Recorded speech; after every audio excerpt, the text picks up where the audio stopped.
de Salta la posibilidad de presentar este trabajo que venimos desarrollando desde el año 2023 por iniciativa de la gente del CREA, Calchaquí. Luego se sumó también Bodegas de Salta, en el marco de un trabajo colaborativo entre la parte pública y privada, como hace un ratito se comentaba, esa importancia que tiene esa articulación. Y bueno, junto con gran parte de los productores, en los cuales empezamos a trabajar para conocer un poquito más del agua subterránea acá en la zona de Cafayate y ver cómo va evolucionando el agua subterránea en función de la explotación que se hace básicamente para lo que es la actividad agrícola y aquí, como vamos a ver un poquito más adelante en los gráficos, la actividad vitivinícola y vitícola, que es la principal, ¿no? Bueno, la charla está organizada como básicamente en 4 pasos. La primera parte va a ser un poco conceptual y quizás un poquito aburrida, pero va a ser fundamental para que después, en base a eso, podamos entender algunas de las cuestiones que vamos a ver más adelante con los avances, los estudios que hemos tenido del 2023 hasta el 2025. Les voy a comentar también algunos de los resultados que hemos tenido, que hemos avanzado, porque esta semana, hoy, exactamente hace 2 horas, terminamos de hacer todo lo que es monitoreo que encaramos desde el lunes y que terminamos hoy, que sería en la época de mayor bombeo y mayor uso del agua subterránea. Y después, cómo podríamos continuar y también algunos comentarios finales. Bueno, primero voy a arrancar por esos conceptos claves que les comentaba, ¿no? Esta imagen seguramente muchos la habrán visto, que es el ciclo del agua. Esto lo vemos, actualmente los chicos lo ven prácticamente desde la escuela primaria, ¿no? Esta es una imagen que está sacada del Servicio de Geología de Estados Unidos, pero la pueden encontrar de diferentes formas y diferentes esquemas. Este ciclo del agua, si nosotros lo pensamos a escala planetaria, nosotros estamos en un planeta azul, donde tenemos un volumen importantísimo de agua, donde todo el tiempo el agua va ciclando en este gran ciclo, donde tenemos una evaporación que se produce en los océanos principalmente, pero también la evaporación que tenemos en las tierras. Cuando nosotros regamos una finca, tenemos la evaporación, la evapotranspiración que generan las plantas, la evapotranspiración que podemos tener en una zona selvática, todo lo que puede llegar a empezar a viajar a partir de la atmósfera, y después tenemos lo que pueden llegar a ser la condensación de eso formando nubes, y después las precipitaciones. Las precipitaciones que pueden ser en forma de nieve, que pueden también, luego de muchísimo tiempo, formar lo que son glaciares, y también, toda esa precipitación a mí lo que me va a contribuir básicamente es en los escurrimientos, es decir, voy a tener los ríos, ese agua también se puede infiltrar y me va a mí a formar lo que básicamente a mí me interesa en esta charla, que es el tema del agua subterránea. El agua subterránea que nosotros tenemos almacenada es de un volumen muy importante. Si nosotros vemos ahí a nivel global, se estima que hay 7 millones de kilómetros cúbicos aproximadamente en los primeros metros, en los primeros cientos de metros de la corteza terrestre, de agua almacenada y básicamente o mayormente de buena calidad. ¿Por qué? Porque en los océanos tenemos un montón de agua, tenemos prácticamente el 97,6%, 98% del agua del planeta, pero agua salina, agua que no nos sirve. En cambio, en el agua subterránea, nosotros tenemos un importante volumen almacenado a lo largo de miles de años y que lo tenemos como un dique que lo tenemos ahí abajo. Obviamente, como para yo poder sacar ese agua, lo que necesito es hacer una obra, que es un pozo, y lo que necesito es energía. Que dependiendo de la situación y los contextos, hasta hace 5 años, si no estábamos conectados al sistema interconectado nacional, era muy difícil poder hacer asequible ese agua que teníamos en el subsuelo. Anteriormente se usaban motores de explosión y ahora ya estamos con todo el avance de lo que es la energía solar, con sus pros y sus contras. Después vamos a charlar un poquito de eso. Pero lo que quiero que quede este concepto, ¿no? La importancia del gran volumen de agua subterránea que tenemos almacenado, que eso está ahí hace miles de años, y si nosotros comparamos el agua dulce que tenemos en el agua subterránea con la de los ríos, por ejemplo, o con los lagos, vemos que el agua subterránea realmente es un recurso estratégico y un recurso que tenemos que mirar y prestar un poquito más atención. Muchas veces no lo miramos, no le prestamos tanta atención porque no lo vemos, porque es agua que tenemos bajo los pies. Y ahí aparece otro círculo, ¿no? Que es el tema de las precipitaciones. O sea, el agua subterránea la podemos tener almacenada ahí, pero porque en algún momento del ciclo hidrológico ese agua precipitó, infiltró, percoló y alcanzó la parte superficial de un acuífero. Y dependiendo de las zonas, hay aguas subterráneas que pueden ser relativamente jóvenes, que tengan pocas décadas o pocos años de haber infiltrado y de haber llegado al acuífero, o aguas que pueden tener miles y miles de años. Por ejemplo, en la zona de Córdoba, donde se utiliza el agua fuertemente para la agricultura, hay algunos pozos que están sacando aguas que tienen más de 50.000 años, desde el momento que la gotita ingresó desde la atmósfera, pasó el subsuelo y llegó a la parte del acuífero. Eso se puede estudiar con algunos estudios específicos que más adelante vamos a comentar. Esta imagen la voy a pasar un poquito rápido, pero es importante que ustedes conozcan que la unidad donde se almacena el agua es el acuífero. Y ese acuífero es una formación geológica que es capaz de recibir, almacenar y ceder el agua. Y cuando digo que es una formación geológica es porque tiene un continente y un contenido, es decir, tiene materiales que pueden ser gravas, que pueden ser arenas, que pueden ser limos, que pueden ser arcillas, que están saturados, los poritos, los espacios que quedan entre esos materiales, con el agua. ¿Por qué comento esto? Porque muchas veces cuando uno va al campo y se pone a hablar con un productor, se pone a hablar a veces con el regador, está el imaginario de que por el agua subterránea se mueve como un río que no veo y que pasa por abajo, ¿no? Y que se mueva a gran velocidad en ese imaginario de lo que es un río. Hay algunas situaciones donde en algunos ambientes geológicos muy puntuales donde esa situación ocurre, pero básicamente en estas zonas donde nos encontramos nosotros tenemos que imaginarnos que el acuífero que vamos a explotar, o donde se va a sacar el agua y donde está almacenada, está en un medio poroso. Es decir, en los pequeños espacios que quedan entre las gravas, entre las arenas, entre los limos y las arcillas que puede haber en un lugar. Dependiendo de la zona y dependiendo de donde yo haga un pozo, bueno, me puedo encontrar con diferentes circunstancias y con diferentes tipos de materiales. Bueno, y acá simplemente para mostrar, ¿no?, que puedo tener una determinada situación. Yo creo que esto no se va a ver acá, a ver. Bueno, ahí se alcanza a ver un poquito. Pero bueno, fíjense que nosotros tenemos acá un material que son esos redondelitos que yo pongo ahí, que lo que quiero explicar que es un material, un medio poroso plástico, donde esos espacios están llenos de aire. En el momento que se produce una precipitación, que se vería en la segunda imagen, se puede saturar el suelo edáfico. Parte de lo que se satura y pasa por debajo de las zonas de las raíces puede ir infiltrando lentamente y alcanza la parte superior de la zona saturada, que es la parte que vemos acá abajo. Perdón que no estoy muy ducho con este aparatito, pero bueno, ahí ven que tenemos la parte donde tenemos el agua que va bajando por gravedad y llega a la parte de la zona saturada que vemos en ese sector. Y bueno, luego de un tiempo lo que va a ocurrir es, dependiendo de la zona obviamente, podemos encontrar que el nivel del agua subterránea se nos elevó. Tenemos un momento más zona saturada de la que teníamos antes. Esto es un ejemplo muy burdo y muy esquemático, pero como para que se entienda un poco de qué va el tema del agua subterránea. Ahora lo vamos a ir complejizando un poquito más. En cuanto a los usos del agua subterránea, tenemos que tener bien claro lo que ocurre, digamos, a nivel global. En los países de altos ingresos, usualmente la agricultura tiene un porcentaje bastante inferior de lo que es el uso del agua subterránea en una determinada cuenca. Pero cuando nos vamos al promedio global, siempre se habla de que el 69-70% del agua que se utiliza para algún fin es para agricultura. Cuando nosotros estamos en zonas donde básicamente la principal fuente económica es la agricultura, esos valores se implementan bastante. Y eso es el promedio, por ejemplo, para países de bajos ingresos o países que son básicamente agrícolas. Por ejemplo, la cuenca andina con los Colorados, que es una zona de La Rioja donde yo trabajo, prácticamente el 98% del agua que se utiliza para algo se utiliza en la agricultura. El resto es para consumo humano y uso industrial. Quizás algo parecido podemos estar atravesando acá en Cafayate, porque bueno, la principal actividad es la actividad agrícola con la vitivinicultura.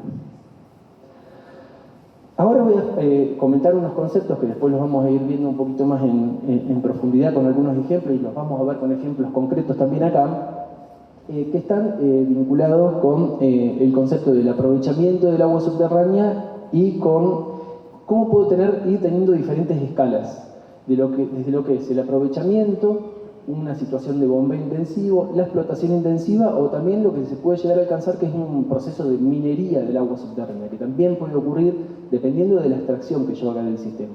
Porque yo, cuando les hablaba hoy de las precipitaciones son nuestra principal fuente de ingreso a los sistemas, ¿no? Cuando yo al sistema acuífero le empiezo a sacar en un balance más agua de la que ingresa, probablemente a lo largo del tiempo ese acuífero pueda responder con un descenso de los niveles, que va a estar muy vinculado a las precipitaciones, pero también a lo que yo les traigo al sistema. Entonces, bueno, hay situaciones como la situación inicial, que es la que tenemos arriba, que es la situación de aprovechamiento de agua subterránea, donde, bueno, en este caso tenemos un acuífero, que sería la zona celeste, la zona no saturada, que sería la que vemos de color marrón, y ahí hay dibujado 3 pocitos.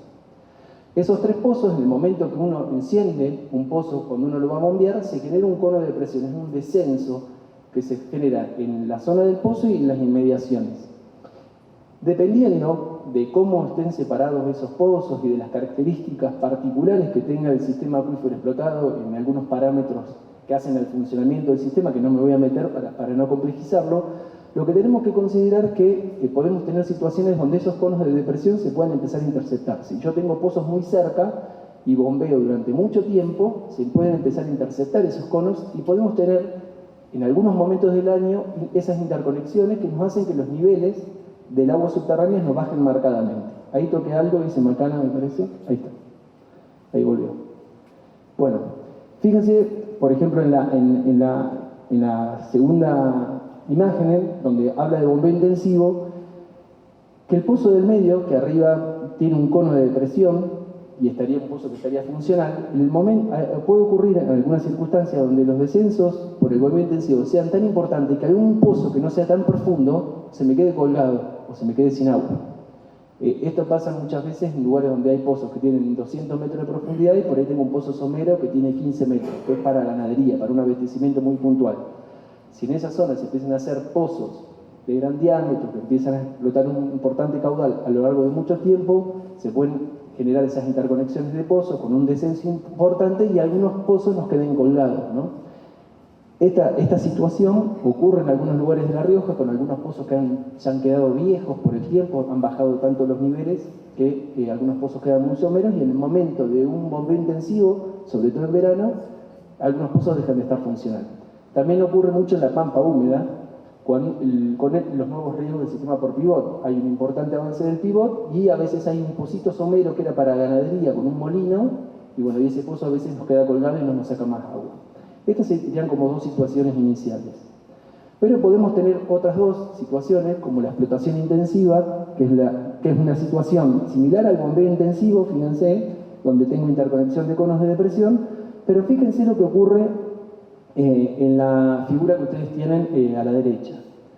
En un determinado momento del año, yo acá estoy bombeando el bombeo intensivo en un momento como puede ser ahora de noviembre a febrero o de septiembre a febrero, depende del cultivo o en el caso de la vid puede arrancar antes seguramente. Pero en el momento de que se detienen los pozos, se dejan de bombear, luego de un ciclo hidrológico, imaginémonos yo vengo a Cafayate en julio a medir un nivel y al otro año vengo en julio nuevamente y quiero medir ese pozo y quiero ver si hay una diferencia en la profundidad que tengo del agua. Imaginemos que tengo un pozo que tiene el nivel del agua a 10 metros, es decir, yo desciendo una sonda y sé que el agua está a 10 metros de profundidad. Eso en julio del 2024. Vengo en julio del 2025, mido el mismo pozo y me encuentro que el nivel se encuentra a 11 metros. Quiere decir que tengo 1 metro más profundo el agua. Entonces lo que estoy advirtiendo ahí, en el caso de que las recargas del agua subterránea hayan sido similares a las de años anteriores, que estoy teniendo un proceso que en función del bombeo el sistema acuífero me está reaccionando con un descenso importante. Y en ese caso se podría estar hablando que en un determinado periodo, en determinados años, puedo tener en alguna zona una situación de bombeo intensivo. Y hay una situación más crítica que la describe Emilio Custodio en un trabajo en el año 2015. Emilio Custodio es como uno de los hidrogeólogos más relevantes de habla hispana, donde podemos tener una situación muy parecida a lo que es la explotación intensiva y también al bombeo intensivo, pero ¿qué ocurre? Luego de parar el bombeo, los niveles no se me recuperan. Es decir, estoy haciendo un vaciamiento del acuífero. Es tan grande la explotación que estoy haciendo del reservorio en función de la recarga que al reservorio lo estoy vaciando. Y si eso ocurre, obviamente estamos en una situación de la menos deseada, porque estoy haciendo una minería del agua subterránea. Esto puede ocurrir en alguna zona donde prácticamente la recarga sea cero y bueno, se haga una importante batería de pozos que genere un abatimiento y un vaciamiento de un acuífero que probablemente haya tardado miles y miles y miles de años en poder conformarse. Y cuando nos paramos en esta cuestión de vincularlo a estos conceptos que yo hablé, del aprovechamiento, el bombeo intensivo, la explotación intensiva y la minería del agua subterránea en términos de sustentabilidad, cuando nosotros estamos en una situación de aprovechamiento o de bombeo intensivo, es decir que nosotros estamos sacando agua del sistema, pero no por encima de las tasas de reposición, es decir que si hay una determinada recarga, yo saco lo que se está recargando, no estoy sacando de más. Estamos en una situación de sostenibilidad del sistema. Si bien puntualmente en algún momento del año puedo tener conos de depresión con descensos que me implican un gasto energético y demás, bueno, estoy dentro de los parámetros. Es decir, imaginemos que esto es la cuenta de un banco. O sea, yo lo estoy sacando de mi reserva lo mismo que me está entrando mensualmente o anualmente, en este caso, hablando de un ciclo hidrológico. Ahora bien, cuando yo del sistema empiezo a sacar más agua de lo que se recarga y eso se va extendiendo a lo largo del tiempo, puedo tener las situaciones indeseadas de explotación intensiva o de minería de agua subterránea que conlleva en muchos casos a que los productores tengan que bajar tramos de bomba, o sea, tramos de caño para poner la bomba más profundo para que el pozo no le quede colgado, o inclusive lo que muchas veces ocurre cuando los descensos son muy importantes y se produce casi un proceso de minería de agua subterránea, es que descienden tanto los niveles que el productor tiene que hacer un pozo nuevo. Dependiendo quién te lo haga, del diámetro del pozo, los materiales que use y demás, pero un pozo para actividad agrícola está entre 800 y 1.200 dólares el metro. Si tengo que hacer un pozo de 250 metros, estamos hablando de una inversión muy importante en este momento. Bueno, y esto sería como el balance, ¿no? Tengo lo que ingresa al sistema, la recarga natural, puede también haber recargas artificiales, como pueden ser retornos de riego o, bueno, generar algún tipo de recarga inducida, que de última después podemos comentar algo al respecto. Y después tenemos las extracciones, que pueden estar las extracciones por el bombeo, o sea, que es básicamente una extracción antrópica, es el agua que voy a sacar por medio de las bombas, pero por ejemplo también hay una descarga natural, se produce en la zona de los bajos, o en el caso de acá de Cafayate, si nosotros salimos y miramos hacia el este, vamos a ver esos hermosos algarrobales que tienen acá. Bueno, el algarrobal es una bomba natural que todo el tiempo está sacando agua del sistema acuífero y bueno, también genera una evaporación. Hay un trabajo muy interesante que hizo Moreno, un biólogo, en el año 1958 en la zona de Chilecito, donde se hizo un desmonte muy grande de algarrobos y él midió varios pozos y ahí pude evidenciar que luego de sacar los algarrobos los niveles se elevaron más de 2 metros en la zona. Es decir, bueno, los algarrobos también cumplen una función manteniendo el equilibrio del agua acá en Cafayate, ¿no? El último concepto, antes de ya ir a la parte más local, pero que es importante que lo charlemos porque es un poco también para donde va orientada la charla, es el concepto de el pico de extracción de agua subterránea.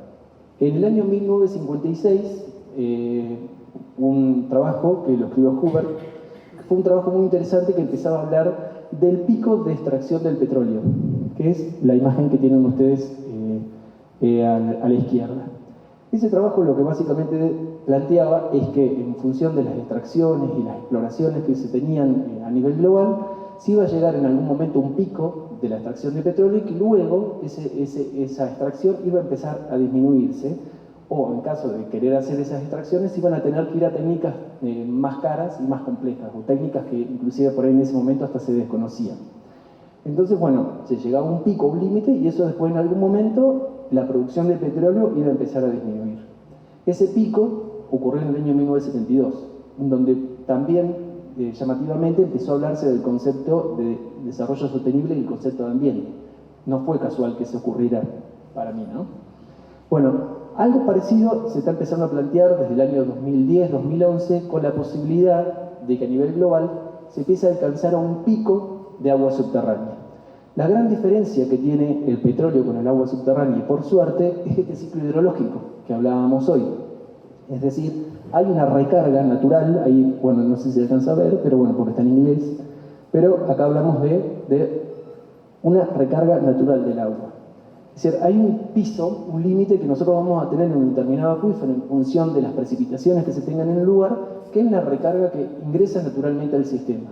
Ahora bien, cuando yo saco tasas de extracción por encima de esa recarga natural, estoy sacando el agua que yo tengo almacenada.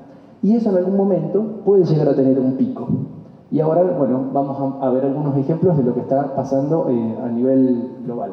Bueno, ahí básicamente tenemos que pensar que antes de llegar a ese pico, hay una situación de crecimiento, seguramente de un área, de avance, y cuando empezamos a tener un declive, es porque tenemos los niveles mucho más profundos, porque ya tengo que hacer pozos que no, si bien puedo tener el agua subterránea almacenada, desde el punto de vista económico no es más rentable poder hacer esa extracción. Entonces, bueno, hay un montón de cuestiones que pueden llegar a influir para llegar a ese pico de agua subterránea, que puede ser global o puede ser escala de cuenca, como les voy a mostrar ahora. Bueno, fíjense acá, esta imagen es un trabajo bastante nuevo, es del año 2024, donde básicamente lo que se hace es, a nivel global, identificar diferentes cuencas donde se están alcanzando, tendiendo a alcanzar los picos de agua subterránea a nivel global. Los que están en color más morado son los lugares donde ya se han alcanzado los picos, donde se han pasado los picos. Fíjense que desde el punto de vista de la vitivinicultura es interesante ver cómo California está en un bordó muy intenso, también España, algunas zonas de Francia están en un amarillito, es decir, son zonas donde las extracciones de agua subterránea han sido muy intensas y bueno, donde la sustentabilidad del sistema está marcando que hay un límite. Cuando vemos Argentina, vemos que esto está a una escala muy chica, es decir, tenemos mucha superficie, ahí Salta está incluido con un montón de otros sistemas acuíferos, esto es como una gran ensalada, ¿no? Ayer creo que un poco lo mostraba también Eduardo Serra cuando mostraba un poco lo de la información climática, que bueno, ya todo depende de la escala de trabajo. ¿Por qué esto se hace con esta escala? Porque el píxel que se utiliza para hacer este estudio tiene 100 kilómetros por 100 kilómetros. Es un satélite que se llama GRACE, y bueno, lo que mide ese satélite es básicamente la pérdida de masa en un determinado lugar y se la adjudica a la extracción de agua subterránea. Pero bueno, después hay que hacer un zoom, porque en realidad esa escala a mí para trabajar localmente no me sirve para saber lo que me está pasando con el acuífero. Y sobre todo lo que tengo que pensar es que yo lo tengo que trabajar a escala de cuenca o a escala de unidad de acuífero para poder entender cómo funciona el sistema. Bueno, mostrarle algunos casos para después ir desde lo internacional un poquito más a lo local, pero fíjense lo que ha pasado en Chile desde el año 2010 a la actualidad. En el año 2010 en Chile se empezó a declarar lo que es una mega sequía, es decir, empezamos a tener menos precipitaciones. Si tengo menos precipitaciones en el sistema, estoy teniendo menos recarga, y si tengo menos recarga en el sistema, si yo al acuífero le empiezo a hacer pozos para sacar más agua, bueno, el acuífero va a reaccionar de una manera no muy deseada. ¿Por qué? Porque le voy a estar sacando el agua, pero a su vez no va a tener entrada. ¿Qué ocurrió en los acuíferos de Chile? Cuando empezó a haber menos recarga, es decir, teníamos esta sequía, muchos productores se volcaron al agua subterránea. Como el agua subterránea no tenía recarga, los niveles cayeron. Fíjense cómo hay una caída muy abrupta. Por ejemplo, acá en Valparaíso, creo que, bueno, otra vez toqué algo que no iba. En Valparaíso se alcanza a ver bien clarito ahí, fíjense que hay una caída bien abrupta, donde los niveles bajaron 25 metros en aproximadamente 10 años. Estamos hablando de imaginen 25 metros de agua, ¿no? Si bien obviamente está entre materiales, como dije hoy, pero estamos hablando de un vaciamiento muy importante de un acuífero y muy probablemente una situación de minería de agua subterránea en ese momento. Bueno, también hay casos como en el Valle de Ica, en la zona de Perú, es una zona árida. Fíjense cómo se ve, tanto en el Valle de Ica y la Pampa del Villacurí, lo que ven en color naranjita serían las extracciones de agua subterránea. Y fíjense cómo se llega a un pico de agua subterránea, aproximadamente en el año 2005, tanto para el Valle de Ica como en la Pampa del Villacurí, y luego hay una disminución de las extracciones, y a su vez fíjense abajo cómo estos son los niveles del agua subterránea. Observen cómo los niveles van bajando marcadamente desde el año 1970 hasta el 2010, y lo mismo en Pampa de Villacurí. Fíjense, del año 1990 al 2000 los niveles bajaron casi 60 metros. Es realmente una situación muy crítica, y lo que ocurrió es que, bueno, muchos pozos dejaron de estar funcionales, pero se tomaron algunas medidas, ¿no? Primero, se empezó a ajustar evidentemente la lámina de riego porque empezaron a disminuir las extracciones. Pero a su vez lo que se hizo, ahí se tenía la posibilidad de traer agua de un río que se estaba yendo al mar, y se hicieron lagunas de recarga. Se hicieron como lagunas que ayudaban y contribuían a la recarga, es decir, una acción de recarga artificial del acuífero. Que obviamente eso es muy interesante de hacer, pero se tienen que dar las condiciones del terreno para poder hacerlo. Sería, no sé, me imagino en Cafayate bastante difícil poder hacer algún sistema de retención que nos permita a nosotros en la zona de abanico aluvial poder retener los flujos de crecida que tenemos acá, que son tan fuertes y que, bueno, ustedes conocen bien que arrasan con todo. Lo han padecido la semana pasada, ¿no? Bueno, esto es un poco lo que venimos trabajando en Antinécolos Colorados. Estos son datos propios. Bueno, ahí podemos observar en esta imagen que nosotros mostramos cómo se mueve el agua subterránea y también cómo los niveles del agua subterránea van variando a lo largo de los años. Estos datos que tenemos acá son para el año 2015 y 2020, y fíjense que lo que tenemos acá es cómo han descendido los niveles en 5 años en la zona del Valle Antinécolos Colorados. Es una zona árida igual que esta, donde básicamente la actividad olivícola y vitícola es la fundamental y es la actividad agrícola, digamos, preponderante. Bueno, ahí los niveles han bajado entre 2 y 8 metros en 5 años, es decir, evidentemente se está sacando más agua de la que ingresa al sistema. Y, bueno, algo que siempre me gusta mostrar son los datos de un pozo, que es el pozo que tenemos en INTA, como para no mostrar datos de una finca, para mostrar un pozo nuestro, un pozo propio. Es un pozo que nosotros siempre lo medimos todos los meses, luego de dejarlo 24 horas detenido, es decir, el pozo está prendido, lo paramos, 24 horas se recupera, y bueno, fíjense cómo hay una marcada caída desde julio de 2014 hasta julio del 2025 de 7,53 metros, es decir, los niveles van descendiendo de manera continua. Pero hay una particularidad, fíjense, ¿no? Los niveles descienden desde julio hacia enero, es decir, en el momento que empieza el bombeo. Luego, en enero, marzo, ya los bombeos dejan de ser tan fuertes en el área y los niveles se recuperan, pero nunca alcanzan el nivel original. Y esto se va repitiendo cíclicamente. Ahora, imaginemos la situación de que este monitoreo no se está haciendo de manera rutinaria todos los años del 2015 y solamente yo recibí fondos para hacer un estudio entre julio del 2022 y julio del 2023. Porque yo trabajé en ese momento porque recibí un subsidio para hacer ese monitoreo y antes no monitoreaba nada. Bueno, fíjense que eso es lo que ocurre, ¿no? Yo si tuviera ese dato nada más y en base a eso tengo que tomar decisiones, podría estar diciendo que en ese acuífero no está pasando nada, que los niveles se mantienen y que, bueno, puedo seguir en la tendencia que tengo porque en realidad no estoy viendo la foto completa, que es esa. Así que, básicamente, eso siempre lo muestro para que vean la importancia que tiene el monitoreo a largo plazo. Que yo esté midiendo durante un año, o 2, o 3, no significa que yo esté viendo la película completa. Y los sistemas naturales responden a las leyes naturales. Muchas veces nosotros en el día a día, a veces monitoreamos un tiempo y después nos olvidamos de monitorear y bueno, está bueno tenerlo como una clave en cada uno de nosotros en nuestra finca y también aparte de nuestra finca a una escala de cuenca, porque a veces estoy mirándome a mí mismo, me miro el ombligo, pero no estoy mirando lo que pasa alrededor.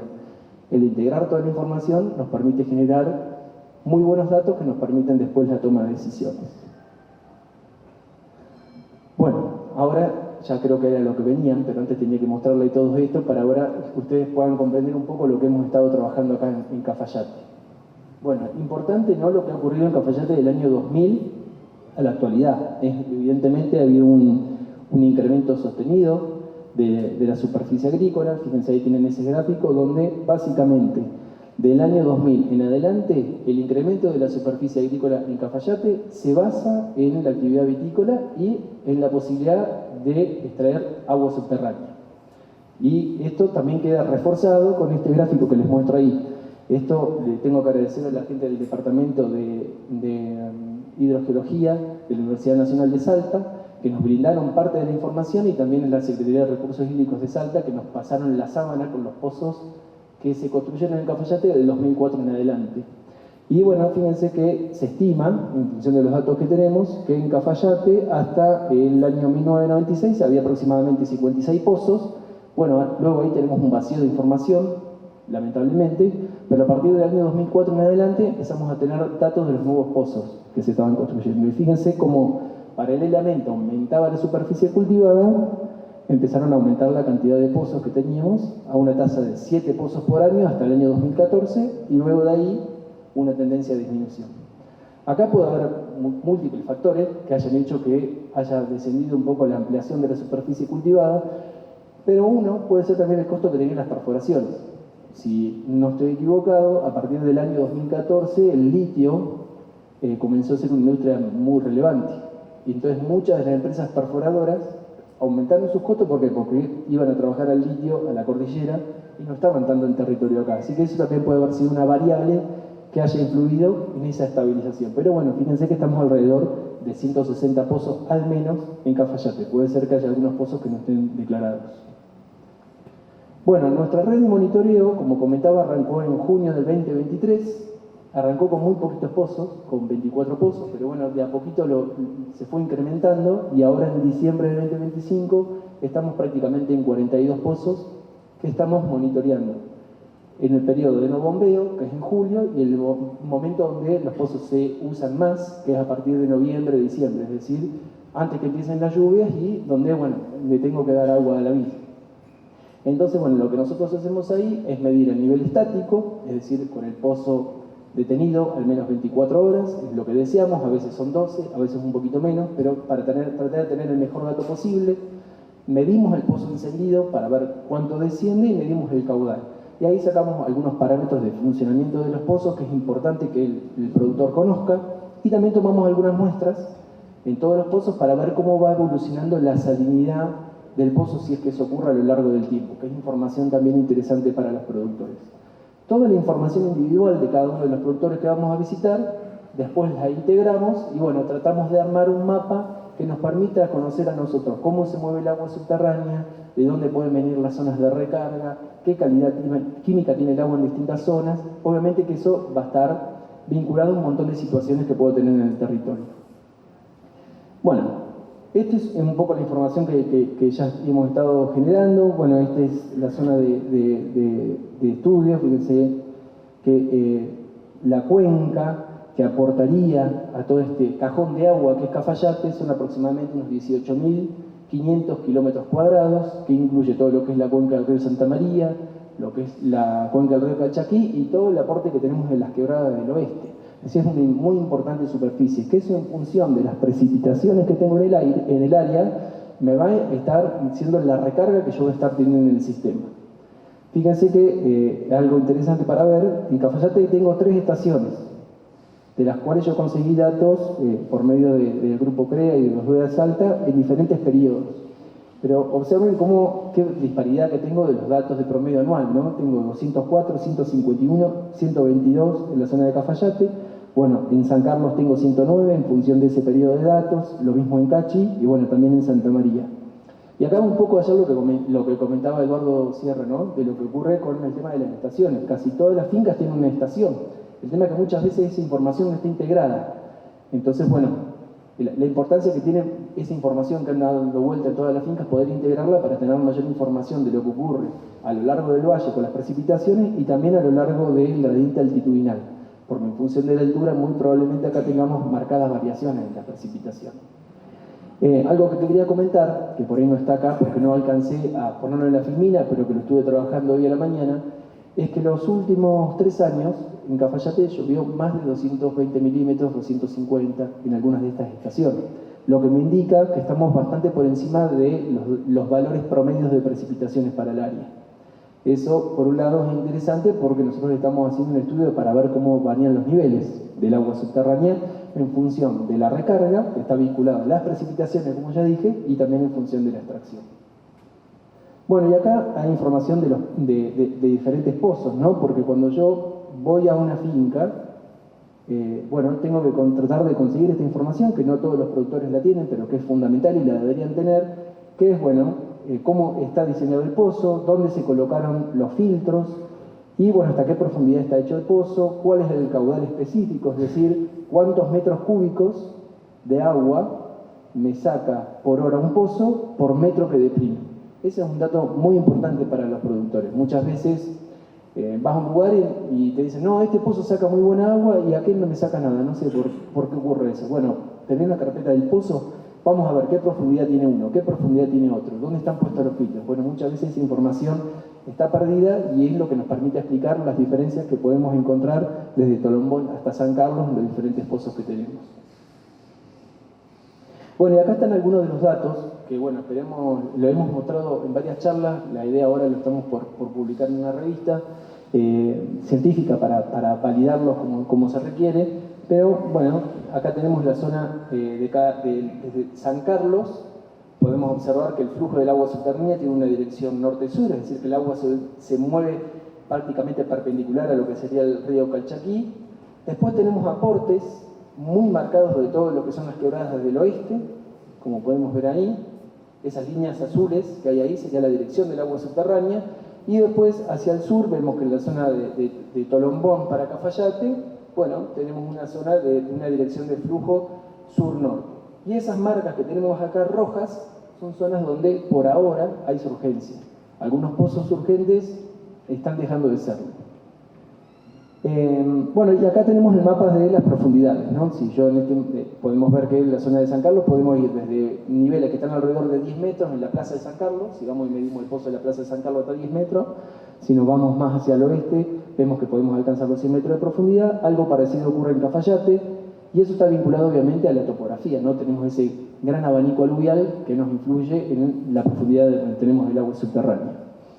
Y en cuanto a la química del agua, muy rápidamente también podemos observar que en la zona de Cafayate esos puntitos que tenemos de color naranja nos están indicando aguas que son de baja conductividad eléctrica y tienen muy buena calidad química, usualmente son aguas de baja concentración de sales.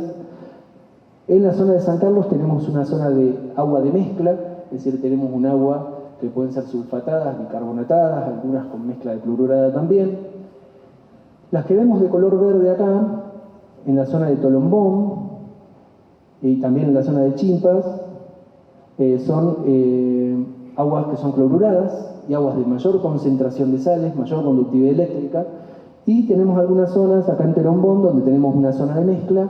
Y acá hay algo llamativo que después vamos a explicar un poquito mejor, o por lo menos la hipótesis que tenemos nosotros. Hay algunos pozos surgentes de muy buena calidad química que se relacionan mucho desde la química con los pozos que podemos encontrar en la zona de Cafayate. Es decir, muy posiblemente lo que puede estar ocurriendo ahí, que los pozos surgentes que hay en alguna zona, en el momento de que se perforaron, están perforando una capa acuífera que está muy vinculada con los abanicos aluviales que tenemos hacia el oeste de Cafayate. Ahora después lo vamos a ver a partir de datos isotópicos. Bueno, estos son los diferentes tipos de agua, ¿no? Vinculadas a aguas para riego. Toda lo que es la zona de Cafayate, ven que están de color naranja, es agua mayormente de baja conductividad eléctrica, de baja concentración de sodio, muy vinculadas también a lo que es el río Chucha y el río Lorohuasi en cuanto a la calidad química. Bueno, en la zona ya de agua de mezcla, que son aguas que seguramente son un poquito aguas que tienen mayor tiempo de tránsito, aguas un poquito más viejas. Tenemos aguas que también son de buena calidad química, si bien tienen algunos una salida media alta que requiere cierto tipo de precaución en el momento del riego, mayormente no hay problema. Y bueno, después las aguas cloruradas, bueno, ya son una agua un poquito más salina, que hay que tener un poco más de cuidado en el manejo que uno tiene con el riego, pero son aguas mayormente que no estamos hablando de conductividades arriba de 1500 microsiemens, son aguas que están por debajo de esos valores. Hay lugares donde se riega con agua de muchísima peor calidad. Es decir, dentro de todo son aguas buenas, pero que tienen grandes diferencias y contrastes al cuando hacemos un zoom a escala local. Y bueno, lo que me pregunto ahí es lo del boro, ¿no? En la zona del río Calchaquí, en la zona de San Carlos, en los pozos que están cerca de esa zona, los tenores de boro, las concentraciones de boro son más altas, y bueno, como sabemos, el boro es un fitotóxico y bueno, hay que tener control sobre eso. En la zona de acá de Cafayate, mayormente no hay problema. En la zona de Tolombón, algún pozo tiene una concentración que está entre 0,5 y 1 miligramos litro de boro, y bueno, hay que estar atento ahí que no aparezca algún efecto fitotóxico, pero básicamente no hay inconveniente. Bueno, esto es un poquito lo que les quería comentar de la cuestión isotópica. No me voy a poner a hablar de isotopía porque para eso hay que hacer un curso de posgrado de 5 días, pero básicamente lo que quiero mostrarles con esto es que esto nos permite identificar, bueno, grupos de agua, grupos que están relacionados con un río, o sea, muestras que yo saco de un pozo de agua subterránea y las puedo vincular con un lugar de aporte. Fíjense que tenemos muestras que están agrupadas, que son las que están en la zona de Tolombón, a lo que son características o firmas isotópicas vinculadas a lo que sería el río Santa María, son esas muestras que tenemos ahí. Después tenemos en la zona de Cafayate muestras que están muy similares a lo que es lo del río Chucha, que es ese que tengo ahí, ese puntito azul, es el río Chucha, como firma isotópica. Y tengo un montón de pozos agrupados ahí, que justamente son los pozos que tengo en la zona de Cafayate. Y ahí me aparece, fíjense que hay un pozo Bordeaux, que es un pozo surgente. Y es el pozo que yo le comentaba que encontrábamos del otro lado. Decíamos, bueno, este pozo que tiene una calidad química tan parecida a los que están en Cafayate, estarán vinculados. Y bueno, la firma isotópica a mí me hace pensar que muy probablemente ese pozo está extrayendo agua que está muy vinculada con la recarga que tengamos en la zona del río Chucha y con los pozos que tenemos en esa zona. Hay que seguramente hacer algunos estudios en mayor detalle, pero todo nos orienta hacia ello. Y bueno, tenemos un pozo, bueno, tenemos algunos pozos que se vinculan al río Calchaquí y tenemos ese pozo 19 que aparece con un signo de pregunta porque no lo podemos vincular a nada. Y ese pozo está en la zona de Chimpas.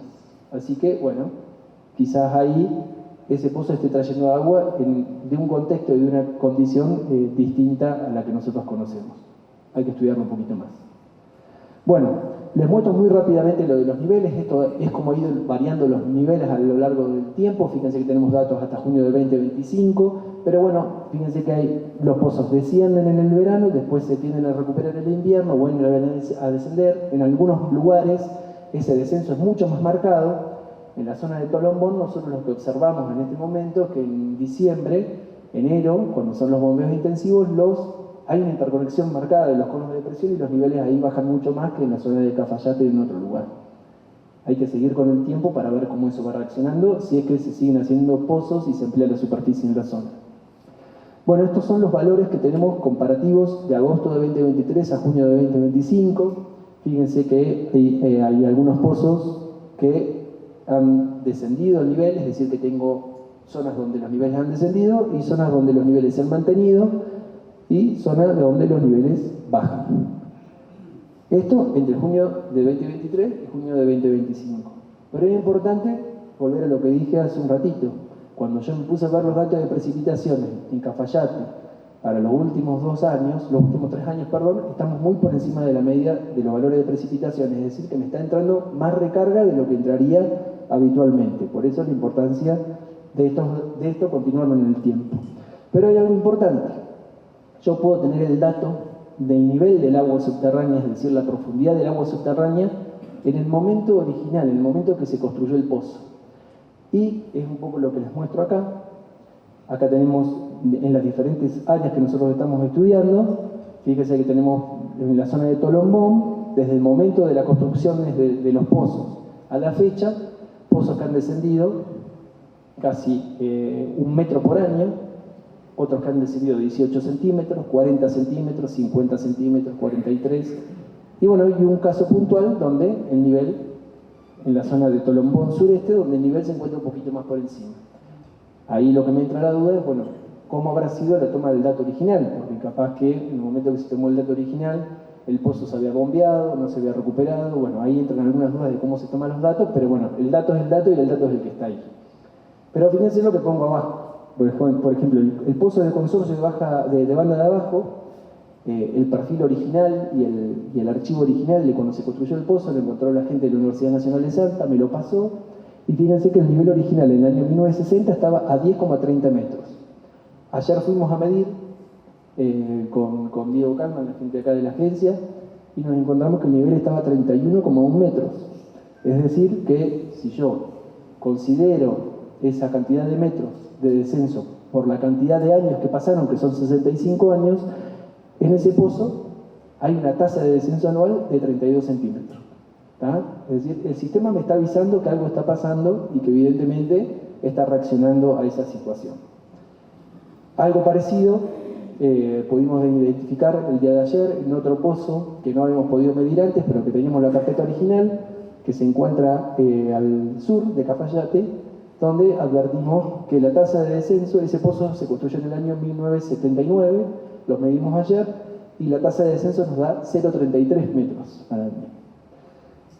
Y hace un ratito medimos un pozo en una escuela, lo comparamos con el dato original y la tasa de descenso que nos da es de 0,18 metros al año. Es decir, evidentemente estamos en la zona de Cafayate observando que hay un descenso, que quizás no sea tan importante porque tenemos el nivel relativamente somero, pero hay un descenso de la piezometría y bueno, la importancia de ir controlándolo a lo largo del tiempo, porque justo por ahí cuando empezamos este trabajo, entre el 23 y el 25, no estamos en una situación donde tenemos un periodo muy generoso en cuanto a las precipitaciones. Bueno, esto tiene su importancia en los costos de energía y en los tiempos de bombeo, ¿no? Si yo tengo una bomba que está el nivel a 60 metros de profundidad y tiene esa curva de explotación la bomba, esa altura caudal, bueno, vamos a tener ahí una extracción para 60 metros de altura de columna de agua de 178 metros cúbicos por hora. Ahora, si en 10 años, considerando una tasa de descenso promedio, que es la que tenemos de 41 centímetros, el nivel está a 64,1 metros de profundidad, es decir, que lo tengo 4 metros más profundo, la misma bomba, en vez de sacarme 178 metros cúbicos por hora, me lo está sacando 170. Es decir, que yo voy a necesitar al menos 106 horas más de bombeo. ¿Y eso qué implica? Mayor consumo de energía. Si yo la estoy tomando de la red, es un número que lo tengo que empezar a afinar. Y también, bueno, la importancia que tiene cuando yo tengo un sistema de riego que lo tengo diseñado para un determinado caudal y una determinada presión.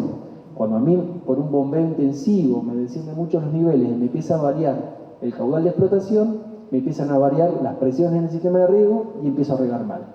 Entonces también es importante tenerlo en cuenta.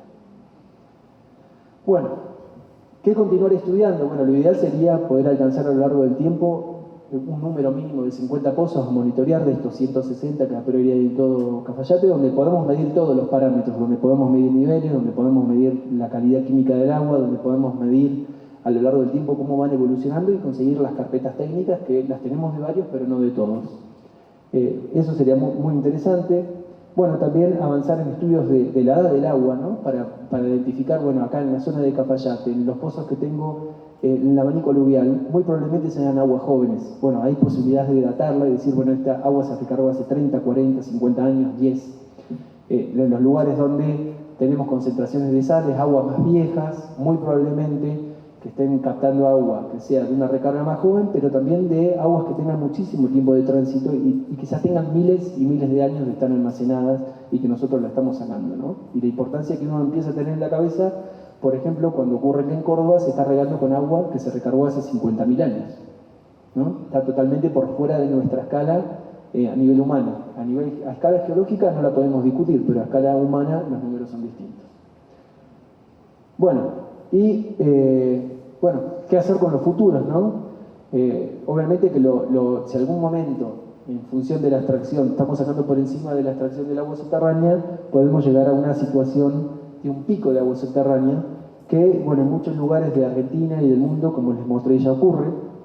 Lo ideal, pero a veces eso es bastante imposible, lo deseado sería no extraer por encima de la recarga, es decir, en función de la recarga que yo tenga del sistema, no sacar más para evitar los efectos indeseados que ocurre cuando los niveles empiezan a descender. Pero bueno, estos son como los dos extremos, lo tendencial, hacia donde se va cuando no hay una planificación, y lo deseado que sería cuando uno tiene una visión un poco utópica de lo que hay que hacer. Por ahí lo que hay que hacer es lo posible, ver de qué manera acoplar lo tendencial con lo que uno desearía para generar los escenarios posibles que nos generen los efectos indeseados, porque sin duda el agua subterránea es una bendición y bueno, si la sabemos aprovechar, los beneficios que tiene son enormes. Ustedes lo conocen bien, porque gracias al agua subterránea Cafayate es lo que es. Bueno, obviamente tenemos que tener una planificación hídrica y esa planificación hídrica tiene que estar con la visión de la gestión integrada de los recursos hídricos. Hay que tener los diagnósticos de a poquito, creo que se están generando en función de este trabajo colaborativo que comentaba entre Bodegas de Salta, el CREA, Calchaquí e INTA. Seguramente hay otras instituciones que pueden aportar, la Universidad de Salta es una, y nos está colaborando, digamos, también con mucha información y con aportes. Bueno, tender a ver cuáles van a ser nuestros escenarios. ¿Quiero un escenario tendencial? ¿Quiero un escenario posible? ¿Quiero un escenario deseado? Bueno, para eso me tengo que proponer una agenda de implementación para atender a eso y obviamente el control y el monitoreo para lograr los objetivos y metas que esa planificación quiera llegar. Bueno, comentarios finales lo hago muy rápido, porque el planeta se encamina a un pico de extracción de agua subterránea para el año 2050. Numerosos acuíferos del planeta, como ya mostré en algunos ejemplos, han llegado al pico de extracción. Parte de los acuíferos del NOA y de Cuyo han llegado a los picos de extracción de agua subterránea. Y bueno, parte de las consecuencias negativas que también se tienen de haber llegado a ese pico de extracción están ocurriendo, y bueno, particularmente de donde vengo, eso a veces se visualiza marcadamente. Bueno, en lo que es para Cafayate, tenemos un mayor conocimiento de cómo se mueve el agua subterránea, los flujos de agua subterránea en la zona de Tolombón, que son mayormente del sur hacia el norte. Tenemos bien clarito, digamos, también visualizado cómo los abanicos aluviales, que sería lo lógico, en toda la zona de Cafayate aportan con un flujo desde el oeste hacia el este, y tenemos también los aportes desde el norte y del sur del Calchaquí. Bueno, también es evidente que hay algunos pozos que están reaccionando, cuando vemos los valores históricos, con un descenso de los niveles, con una tasa promedio de 0,41 metros al año de descenso, y hay algunos pozos que cuando vemos el largo plazo del año 1960 a la actualidad, como es el pozo de Banda de Abajo, vemos que la tasa de descenso aproximadamente es de 0,32. Bueno, hay que continuar monitoreando para que no estemos cometiendo el error que podríamos haber cometido en Chilecito si tomábamos solamente ese periodo de julio de 2022 a julio de 2023. Bueno, también están identificados bastante bien. Si yo voy a hacer un pozo en un área y me lo hace alguien con criterio geológico, qué tipo de agua puedo estar sacando. Y bueno, la interpretación isotópica, que es algo que en muchos lugares no se hace, pero es que prácticamente es un estudio básico para la cuestión hidrogeológica, nos indica claramente, que podemos identificar ya dónde están las fuentes de recarga para los distintos acuíferos que estamos explotando. Posiblemente el acuífero de Tolombón, Cafayate y San Carlos se encuentre en procesos de explotación intensiva, en procesos de extracción de agua subterránea que van desde el aprovechamiento en algunas zonas, es decir, donde los niveles prácticamente no se han movido, bombeo intensivo, donde descienden marcadamente en algún momento del año y luego se recuperan y no varían, y en algunos en una situación de explotación intensiva donde los descensos lentamente año a año van ocurriendo. Bueno, es importante ver cómo van variando esa variación en la piezometría, en los niveles, en función de la recarga del sistema. Bueno, recomendamos continuar con los monitoreos, ampliar la red y conocer la edad del agua. Y bueno, la planificación hídrica basada en la gestión integrada de recursos hídricos, es fundamental para no tener efectos indeseados en el mediano y largo plazo. Así que eso es todo. Perdón si me pasé un poquito. Muchas gracias.